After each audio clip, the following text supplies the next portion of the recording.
Hello दोस्तों, welcome to tutor polish. और आज हम शुरू करेंगे क्लास 10th का चैप्टर 12 पॉलिटिकल साइंस। टॉपिक हमारा क्या है? Chapter 12 Indian constitution. MP board का ये चैप्टर है, जैसा कि मैंने आपको बताया। तो शुरू करने से पहले आप यहाँ भी देख सकते हैं left side of the screen कि हम क्या पढ़ेंगे। हम पढ़ेंगे need and concept of the constitution. हमको कॉन्स्टिट्यूशन का नीड क्यों है और उसका कंसेप्ट क्या है। कॉन्स्टिट्यूएंट असेंबली क्या थी इंडिया के परसेप्शन में। ड्राफ्टिंग कमेटी क्या थी। कॉन्स्टिट्यूशन में जो फर्स्ट पेज है उसको बोलते हैं हम प्रियम्बल, वो क्या था। और special features of Indian constitution. Okay, so हम वन बाय वन स्टार्ट करते हैं हर एक चीज़ को। The constitution specifies the functions, powers, responsibilities and structure of all the constituent units of the constitution. सबसे बड़ा काम ये है कि ये उन फंक्शंस को, पावर्स को, रिस्पॉन्सिबिलिटीज को बताता है जो कहीं ना कहीं गवर्नमेंट के यूनिट्स में शामिल होती हैं। फॉर एग्जांपल लेजिस्लेचर है, जुडिशरी है, एग्जीक्यूटिव है। तो लेजिस्लेचर के क्या वर्क्स रहेंगे, क्या पावर्स रहेंगी, क्या फंक्शंस रहेंगे, वो सारे दिए रहते हैं। जुडिशरी है, रिस्पॉन्सिबिलिटीज़ क्या रहेंगी जुडिशरी की, है ना, फंक्शंस, पावर्स, ये सारी चीज़ें। अपार्ट फ्रॉम दिस एग्जीक्यूटिव, तो इस mainly known as constitution. The next thing is the social, political, economic aspirations of the people are specified in the constitution. देखिए, हमारा देश एक ऐसा देश था कि कहीं ना कहीं वो 1947 में उसको आज़ादी मिली। और उसके बाद सबसे बड़ा जो चैलेंजिंग टास्क था वो ये था कि हमारा कॉन्स्टिट्यूशन एक ऐसा कॉन्स्टिट्यूशन बने जिसमें भारत देश के नागरिकों के लिए the people of India shall be social, political, economic aspirations, justice मिले उनको। सोशल मतलब उनके साथ भेदभाव ना हो समाज में। पॉलिटिकल मतलब सबको राइट टू वोट मिले। तो आज आप देखते हैं जिसकी भी 18 ईयर्स प्लस एज हो जाती है वो एलिजिबल हो जाता है for the voting. Economic aspirations मतलब लोग चाहते हैं भाई कि हमारा देश बहुत ज़्यादा गरीब था, तो गरीब देश था तो भाई लोग चाहते हैं कि हमारा इकोनॉमिक स्टेटस है वो बेहतर हो। तो इसके लिए क्या प्लान करना पड़ेगा गवर्नमेंट को? कुछ ऐसी इनिशिएटिव्स, कुछ ऐसी पॉलिसीज़ बनाना पड़ेगी जिसके कारण इकोनॉमिक एस्पिरेशंस या इकोनॉमिक इनइक्वालिटी कम से कम हो जाए। तो इस तरह से हमारे कॉन्स्टिट्यूशंस में एक मिक्सअप है सोशियो पॉलिटिकल इकोनॉमिक एस्पिरेशंस का, एज वेल एज सभी फंक्शंस, पावर, रिस्पॉन्सिबिलिटीज़ का। चलिए आगे देखते हैं। तो as you can see here the first writing is the need and concept of constitution. तो देखिए, नीड और कंसेप्ट से मतलब ये है कि हमको कॉन्स्टिट्यूशन की नीड क्यों हुई, और कंसेप्ट का मतलब ये कॉन्स्टिट्यूशन का कंसेप्ट क्या है। तो नीड इसलिए हुई हमको कि एक आज़ाद देश के लिए एक ऐसे रूल ऑफ डॉक्यूमेंट या ऐसे डॉक्यूमेंट्स की नीड होती है जो कहीं ना कहीं उसमें जो रूल्स रेगुलेशन है वो उस देश के लोग माने। दोस्तों, आप जानते हैं कि हमारा देश जब आज़ाद हुआ उसके पहले हम ब्रिटिशर्स के गुलाम थे।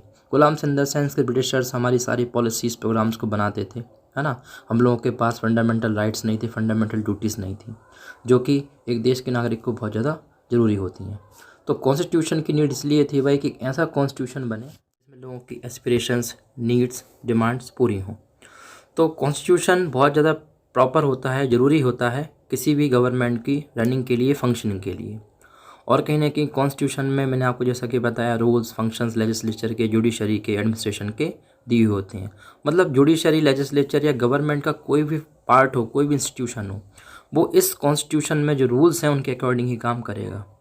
और अगर कॉन्स्टिट्यूशन की एब्सेंस होती है तो कहीं ना कहीं कॉन्फ्लिक्ट्स होने की आशंका होती है गवर्नमेंट में, गवर्नमेंट की लोगों से, इस तरह की। और कई बार जो गवर्नमेंट होती है वो एक एनार्की, मतलब एक डिक्टेटरशिप, तानाशाही का रवैया भी दिखा सकती है। इसलिए कॉन्स्टिट्यूशन बहुत ज़्यादा इंपॉर्टेंट है।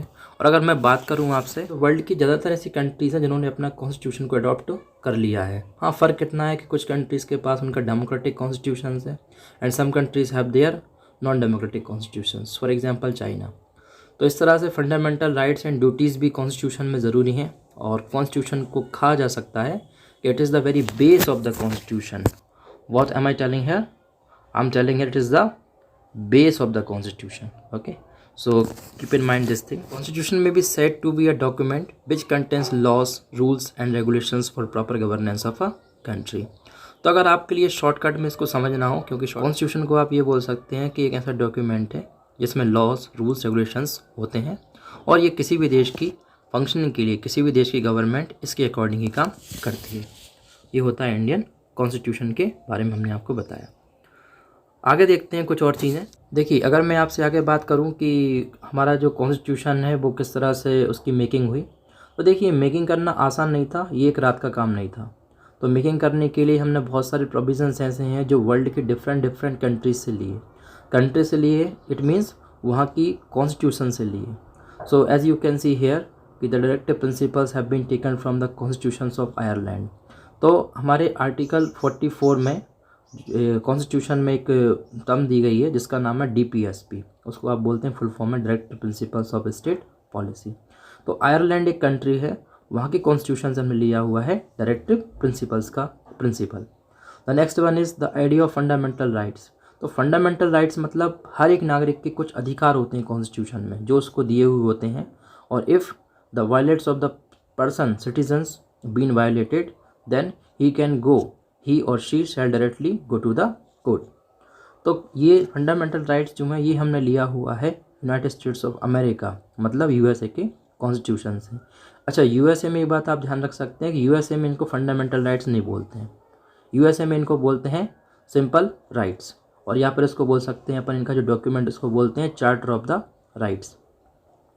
Apart from this federation of states, मतलब फेडरल स्ट्रक्चर हमने जो लिया वो हमने लिया हुआ है कनाडा से, यानी कि कैनेडियन कॉन्स्टिट्यूशन से। इसके अलावा बहुत ज़्यादा इन्फ्लुएंस रहे कॉन्स्टिट्यूशन के ऊपर हमारे, और बहुत सारे ऐसे रूल्स रेगुलेशंस हैं जो हमने ब्रिटिशर से लिए हुए हैं डायरेक्टली हमारे कॉन्स्टिट्यूशन में। कैसे लिए हुए हैं? देखिए, आज़ाद होने के पहले बहुत ज़्यादा एक नेशनल मूवमेंट्स हो रहे थे और फ्रीडम मूवमेंट्स पूरे देश में चल रहे थे, जिसमें महात्मा गांधी, सरदार वल्लभ भाई पटेल, ओके, इसके अलावा और भी बहुत सारे लोग जो थे वो इसमें काम कर रहे थे इस मूवमेंट्स में। इसके अलावा आप देख सकते हैं कि जो मदन मोहन मालवीय हैं और लोकमान्य बाल गंगाधर तिलक हैं, तो ऐसे लोग कहीं ना कहीं हमेशा कंटिन्यू यही डिमांड कर रहे थे भाई हमको स्वराज मिलना चाहिए, ब्रिटिशर की गुलामी अब नहीं सहेंगे वगैरह वगैरह। तो क्या हुआ कि ब्रिटिशर ने ये सोचा कि यार अगर ऐसा होता है और हम इस देश से चले जाते तो हमारा तो नुकसान ना हो, इसके लिए उन्होंने क्या किया, एक एक्ट बनाया, उसका नाम था the government of India act 1935। तो 1935 में बहुत सारे ऐसे प्रोविजंस हैं जो सेम टू सेम हमारे इंडियन कॉन्स्टिट्यूशन में कॉपी कर लिए गए। तो इस तरह से हमारा जो कॉन्स्टिट्यूशन है वो एक मिक्स्ड कॉन्स्टिट्यूशन है। इसमें बहुत सारे देशों से हमने बहुत सारी चीज़ों को लिया हुआ है, और कहीं ना कहीं बहुत सारे क्रिटिक्स का मतलब होता है आलोचक, बुराई करने वाले, ये भी बोलते हैं भाई कि इंडियन कॉन्स्टिट्यूशन एक उधार का कॉन्स्टिट्यूशन है। ओके, तो ये चीज़ होती है, बट है हमारा डॉक्यूमेंट, और हमारे देश में सर्वोपरि या जो सुप्रीम डॉक्यूमेंट है या जो सुप्रीमिटी है वो है इंडियन कॉन्स्टिट्यूशन की। The next is formation of constituent. As you know कि कॉन्स्टिट्यूंट असेंबली का फॉर्मेशन कैसे होता है, तो Indian constitution has been drafted by constituent assembly. देखिए क्या होता है कि ये एक दिन का काम नहीं था, जैसा कि मैंने आपको बताया, तो इसको तैयार करने के लिए बहुत समय लगा, लगभग 2 साल 11 महीने 18 दिन इसमें लग चुके थे, और आप अराउंड बोल सकते हैं 3 ईयर्स। तो इसमें क्या है कि इसको फॉर्म करने के लिए बहुत सारे लीडर्स इकट्ठा हुए जो फ्रीडम मूवमेंट में कहीं ना कहीं पार्टिसिपेट कर चुके थे। इसके अलावा ब्रिटिशर्स की पॉलिसीज़ को जानते थे कि ब्रिटिशर ने किस तरह से क्या काम किया। बहुत सारे ऐसे पढ़े लिखे लोग हैं जिन्होंने भी ये काम किया। तो आगे मैं आपको समझाऊंगा नेक्स्ट स्लाइड में किस तरह से ये चीज़ें दी हुई हैं।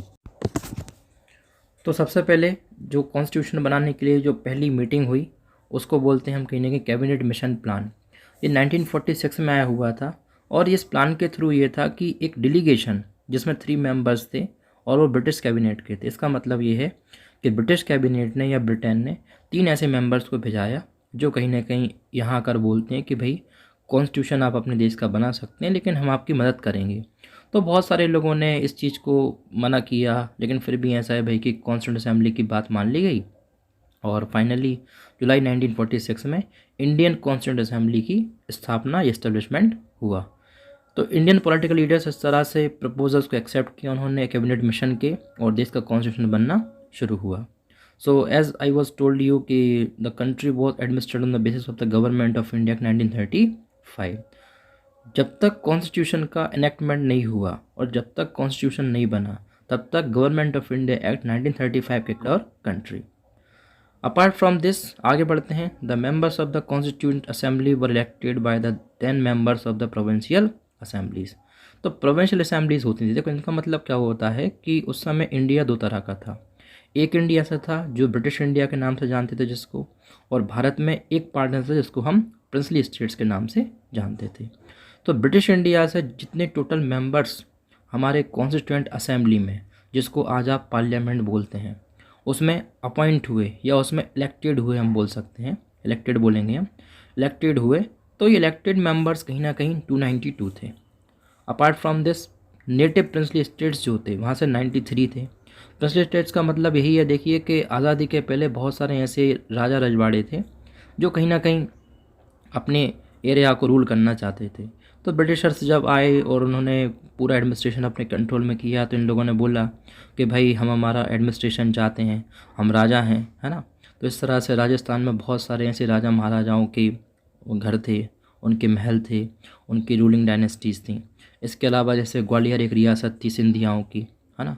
अपार्ट फ्रॉम दिस इंदौर एक रियासत थी, भोपाल एक रियासत थी जहाँ पर भोपाल के नवाब ने रूल किया। इस तरह की चीज़ें थी। तो कश्मीर, हैदराबाद, ग्वालियर, पटियाला, मैसूर, बड़ौदा, त्रावणकोर, ऐसे कई रियासतें थीं। और ब्रिटिशर्स ने 4 चीफ कमिश्नरीज एरियाज भी डिसाइड किए थे। इस तरह से टोटल मेंबर्स जो थे वो 398 मेंबर्स थे। तो कॉन्स्टिट्यूएंट असेंबली ने कॉन्स्टिट्यूंट बनाने का काम शुरू किया, है ना। और पॉपुलेशन के बेसिस पर ये सारी चीज़ें हुई। जैसे कि एक मेंबर जो लिया गया वो लगभग 10 लाख लोगों में से एक मेंबर को चुना गया। तो इस तरह से 398 मेंबर्स आ गए। इसका मतलब है कि उस समय हमारे देश में लगभग 40 करोड़ 50 करोड़ के आसपास पॉपुलेशन थी। एग्जैक्ट फिगर आप लोग गूगल पर देख सकते हैं। The numbers of the members of the constituent assembly after the partition was 299। अब ये क्या खेल है? ये खेल ऐसा है कि देखिए, जैसे ही पार्टीशन हुआ हमारे देश का, पाकिस्तान का 1947 में, आप जानते हैं 14 अगस्त को पार्टीशन हो चुका था। 15 अगस्त को भारत एक अलग देश बन गया था, पाकिस्तान एक अलग देश बन गया था। तो उस समय 398 से जो संख्या थी वो कितनी हो गई? 299। इसका मतलब ये है कि लगभग 99 मेंबर्स ऐसे थे जो कहाँ चले गए, पाकिस्तान की जो कॉन्स्टिट्यूएंट असेंबली थी उसमें शामिल हो गए। और ये मेंबर्स वही थे जो किस पॉलिटिकल पार्टी से? ये थे मुस्लिम लीग से। तो इस तरह से ये सारी चीज़ें हुई। और कुछ मेंबर्स ऐसे थे भाई जिन्होंने शुरू से ही मुस्लिम लीग में पार्टिसिपेट नहीं किया। तो ये बात, कुछ और बातें मैं आपको बताना चाहूँगा। फर्स्ट मीटिंग कॉन्स्टिट्यूएंट असेंबली की कब हुई? 9 दिसंबर 1946। डॉक्टर सच्चिदानंद सिन्हा इसके फर्स्ट चेयरमैन थे।